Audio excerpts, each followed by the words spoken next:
अस्सलामुअलैकुम। Bright spark CSS academy के YouTube channel speak with knowledge पर आपको खुशामदीद। आज का जो लेक्चर है जनरल साइंस एंड एबिलिटी का, इसमें हम ऑब्जेक्टिव सेट 6 को डिस्कस करेंगे और इसमें 1994 टू 2015 के प्रीवियस पेपर से एक्सट्रैक्ट किए गए क्वेश्चंस हैं ऑब्जेक्टिव के। और जो टॉपिक हम डिस्कस करने जा रहे हैं इसमें वो है सोलर सिस्टम। 22 क्वेश्चंस हैं जो के पास पेपर्स में आ चुके हैं, उनको देखेंगे। फर्स्ट आपका जो क्वेश्चन है, यस, ये बहुत इंपॉर्टेंट क्वेश्चन है आपका। कहते हैं sun derives its energy from the process of dash. अभी आपको पता है कि पूरे जितने भी प्लैनेट्स हैं आपकी जो होल अर्थ है उसके ऊपर भी जितनी भी एनर्जी है सोलर, वो आपके सन से आती है।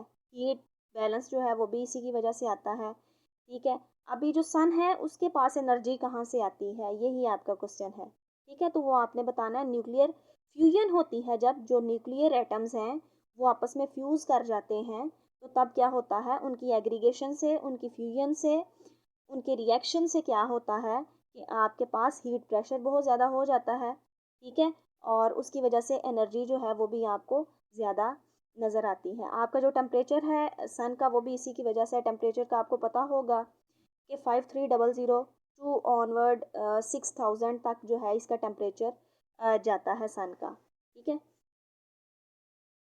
तो आपका जो आंसर था न्यूक्लियर फ्यूजन, ये आपको पता होना चाहिए कि सन की जो एनर्जी है न्यूक्लियर फियन के प्रोसेस के थ्रू मिलती है।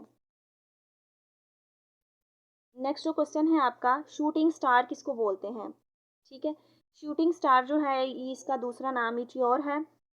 अब इसमें क्या होता है कि फास्ट मूविंग कुछ स्टार्स होते हैं और वो जो स्टार्स हैं वो बहुत तेज़ी के साथ आपकी अर्थ की तरफ मूव करते हैं और जब वो आपके एटमॉस्फेयर में होते हैं वो बहुत ब्राइट होते हैं। ठीक है, बहुत इल्यूमिनेटिंग आपको नज़र आते हैं। लेकिन जैसे ही वो आप की अर्थ की तरफ मूव करते हैं तो उनकी ब्राइटनेस लो हो जाती है। ठीक है, तो ये आपको इधर एक डायग्राम दिखाई जा रही है, इधर भी आपको ये नज़र आ रहे हैं स्मॉल मीटियोर्स जो हैं वो आपको इधर प्रोवाइडेड हैं। Yes, black holes refers to dash. जी, ये डेफिनेशन है, इसको कंप्लीट करना है आपने by selecting your suitable words, और वो है collapsing objects of high density. जब कोलैप्स करते हुए ऑब्जेक्ट्स जिनकी डेंसिटी बहुत ज़्यादा हो, जिनका मैस बहुत ज़्यादा हो, मैसिव हो, जो वो आपस में टकराते हैं, कोलैप्स करते हैं, तो क्या होता है, ब्लैक होल्स बनते हैं। ये जब बिग बैंग थ्योरी का कंसेप्ट आया था तब इसको भी देखा गया। अभी जो है, अभी तो आप बहुत इजीली इसको स्टडी कर सकते हैं, कहीं से भी आपके सेटेलाइट्स में भी आपको ये चीज़ नज़र आ जाएगी। और उसके अलावा वैसे भी आपको काफ़ी ज़्यादा डाटा प्रोवाइडेड है, बट इनिशियली इसका डाटा इतना ज़्यादा हमारे पास नहीं था। ठीक है, अभी ये है क्या था कि ये जो हैवी मैसेज हैं, एस्टेरॉइड्स हैं या कोई भी प्लेनेट है आपका, स्टार जो हैं, वो आपस में कोलैप्स हुआ उनका, और उसकी वजह से होल्स बन गए। ठीक है, आपका जो मैस था आपके एटमॉस्फेयर में उसके अंदर होल्स बन गए, और उस होल की वजह से आपके पास फर्दर जो स्प्लिटिंग आई आपके मैस में, और आपकी जो बिग बैंग थ्योरी है यानी कि फिशन का प्रोसेस जो है वो भी इसी के थ्रू हुआ। ये साइड पे जो आपको टू डायग्राम्स नज़र आ रही हैं, ये बेसिकली ब्लैक होल्स हैं। इसका हमारे इन्वायरमेंट के ऊपर काफ़ी ज़्यादा इम्पैक्ट आता है।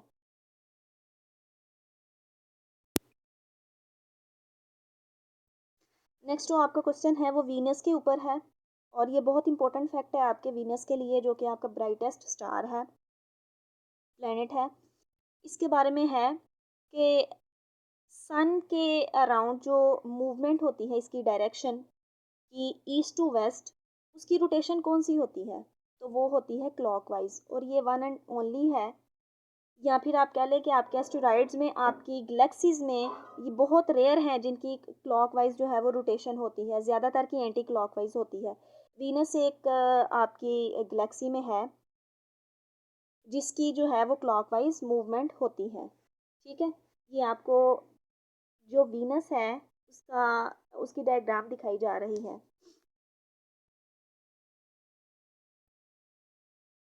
यस, एपिहीलियन किसको बोलते हैं?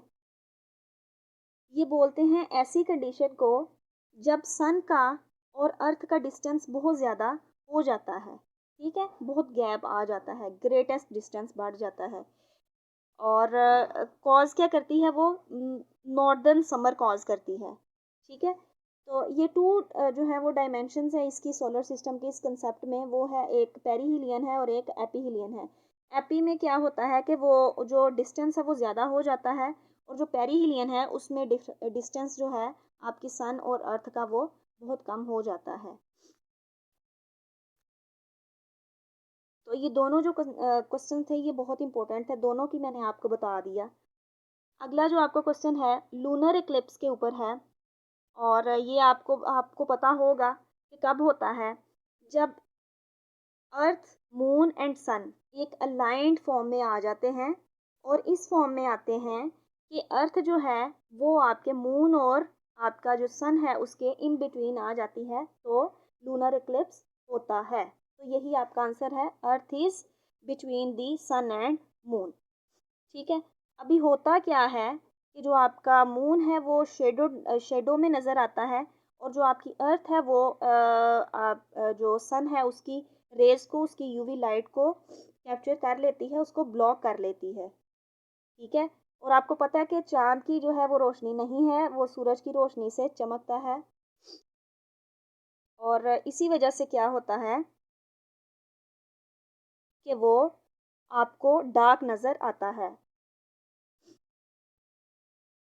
सोलर में क्या होता है, अर्थ आ जाती है, आपके मून और आपके सन के इन बिटवीन।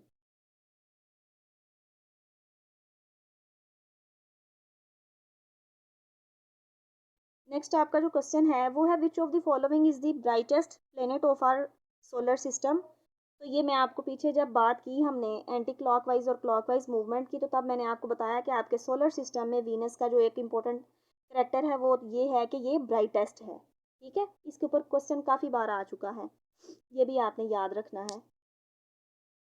आगे चलते हैं जी। कॉन्स्टिलेशंस जो हैं आपकी स्काई में बनती हैं, वो मोस्ट स्प्लेंडेड फॉर्म में जब बनती हैं तो उसको हम क्या बोलते हैं? ठीक है, तो उनको बोला जाता है टॉरस। अब ये जो कॉन्स्टिलेशंस होती हैं इनकी डिफरेंट टाइप्स होती हैं। आपने देखा होगा कि कॉन्स्टिलेशंस जब बनती हैं तो आपके जो स्टार्स हैं उनकी कुछ अरेंजमेंट्स ऐसी बन जाती हैं कि आपको कुछ एनिमल्स या फिर कुछ डायग्राम्स वगैरह नज़र आती हैं। ठीक है, लाइक लाइन की शेप आपको नज़र आती है, बियर की शेप नज़र आती है। तो जो स्प्लेंडेड फॉर्म में होती है उसको हम टॉरस बोलते हैं, इसका नाम आपने याद रखना है। यस, ये अगेन देखें ब्लैक होल्स के ऊपर क्वेश्चन रिपीट हुआ है, आंसर को उसने क्वेश्चन बना दिया और क्वेश्चन को आंसर बना दिया है। तो ये भी चीज़ आपको पता होनी चाहिए कि किस तरीके से मोल्ड कर देते हैं। यस, सन की डेफिनेशन क्या है? ये येलो ड्वार्फ है। आपकी जो ऑप्शंस थी उनमें से इसका आंसर नहीं था। आपको पता होना चाहिए कि ये इसकी टू डायमेंशंस हैं आपकी डेफिनेशन की। आप इसको ये भी कह सकते हैं sun is a burning ball of fire, ये भी आप इसको कह सकते हैं। और सेकेंडली जो मोस्ट रिलायबल आपकी डेफिनेशन है इसकी वो ये है कि ये येलो ड्वार्फ है। ठीक है, क्योंकि ये बर्निंग बॉल है, इसका कलर चेंज हो जाता है, that is why we can say that it is known as yellow dwarf. Solar system की एज कितनी है? जबकि यूनिवर्स बनी है उसका आपने बताना है कि इसकी एज कितनी है, तो वो है आपके पास 4.5 बिलियन ईयर्स। ये आपकी ऑप्शंस के अकॉर्डिंग है, एग्जैक्ट अगर आप बात करें इसकी तो 4.571 इसकी बिलियन ईयर्स एज है। तो ये भी आपने एग्जैक्ट भी याद रखनी है। अभी क्वेश्चंस जो हैं वो पीपीएससी में, एफपीएससी में बहुत ट्रिकी किस्म के आ रहे हैं, माइनर सा चेंज करके वो दे देते हैं और पता नहीं चलता। तो आपको जो एग्जैक्ट है वो भी पता होनी चाहिए, जो एवरेज है किसी चीज़ की वैल्यू वो भी पता होनी चाहिए। ठीक है, आगे चलते हैं। अभी ये देखें, लूनर के पीछे हमने बात की, इधर सोलर इक्लिप्स की बात की जा रही है। तो मैंने आपको बताया कि moon is between the sun and the earth. देखें, जो अर्थ है और सन है उसके इन बिटवीन मून आ गया है। आगे चलते हैं। जो नेक्स्ट क्वेश्चन है ये देखें, ये भी रिपीटेड है question. Sun is called as a yellow dwarf. ठीक है, मैंने आपको बताया था कि sun is a burning ball of fire, ये भी इसकी डेफिनेशन बन सकती है, लेकिन जो मोस्ट प्रेफरेबल है, जो मोस्ट सूटेबल है आपकी इधर सोलर सिस्टम में या आपके जियोग्राफी के सब्जेक्ट में, तो वहाँ आपने ये येलो ड्वार्फ जो है इसका वर्ड ही इस्तेमाल करना है अपने सन की डेफिनेशन को कंप्लीट करने के लिए। अगला क्वेश्चन आपके लिए बहुत इंपॉर्टेंट है। If you people are talking about your solar system then you people should must go for all these sequences. तो ये जो सीक्वेंसेस हैं, ये जो आपका ऑर्डर है, ये आपको मस्त पता होना चाहिए। और जो ऑर्डर है उसके अकॉर्डिंग आपके पास फर्स्ट ऑफ ऑल आ जाता है mercury, Venus, earth and Mars. अब ये कहाँ से ऑर्डर बनाया है?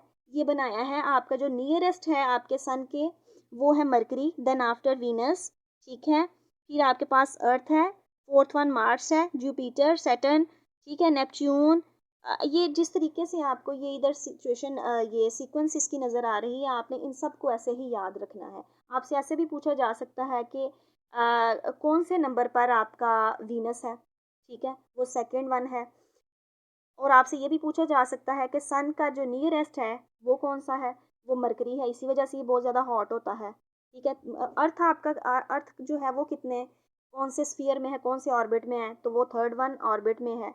तो इस तरीके से आपको जो है ये पूछी जा सकती हैं चीज़ें। लास्ट आपसे पूछा जा सकता है नेपच्यून के बारे में। तो ये सारे आपको जो हैं इनके ऑर्बिट्स का पता होना चाहिए। जी, Galileo was persecuted for his belief that, जी, जो गैलीलियो था उसको पनिश किया गया किस वजह से, उसने क्या कहा था, ठीक है, उसका क्या कंसेप्ट था वो आपने बताना है। अगर तो आपको गैलीलियो की हिस्ट्री का पता है देन इट्स ओके, नहीं तो मैं आपको बता देती हूँ कि ये जो गैलीलियो था इसने बताया था for the very first time कि अर्थ जो है वो सन के अराउंड मूव करती है, रिवॉल्व करती है, ठीक है। For the very first time इसने ये कंसेप्ट दिया था। और जो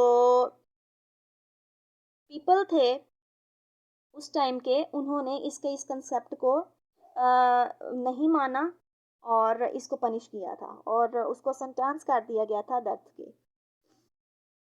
तो ये आपने देख लेना है,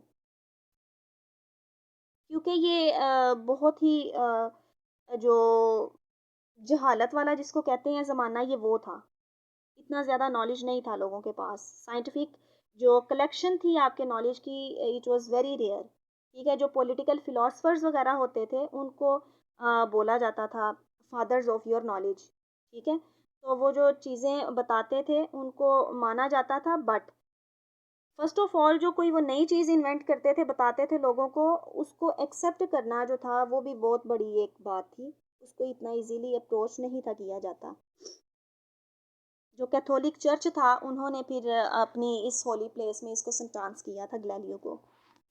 यस, लार्जेस्ट एस्टीरॉयड किसको बोलते हैं? बड़े बड़े स्टार्स को एस्टीरॉयड्स बोला जाता है, जो हैवी मैसेज वाले हों और फ्रीली मूव कर रहे हों आपकी गैलेक्सीज में, तो उनको हम एस्टीरॉयड्स बोलते हैं। और सबसे बड़ी जो एस्टीरॉयड है वो है सीरीज, इसका भी आपको पता होना चाहिए। यस,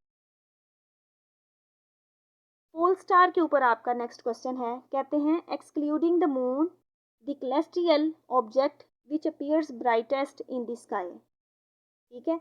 अब ये भी एक आपका ऑब्जेक्ट है, एस्टीरॉयड बोल लें इसको या कोई भी आप इसको स्टार बोल लें। ये क्या है कि ये बहुत ज़्यादा ब्राइटेस्ट है। आपके जो प्लैनेट्स हैं अर्थ के, उनमें से वीनस है। ओवरऑल अगर आप अपनी गैलेक्सी की बात करें तो उसमें पोल स्टार है, ठीक है, स्काई के ऊपर। Yes, one light year is equal to, जी, one light year is equal to, ये आपने डेफिनेशन कंप्लीट करनी है।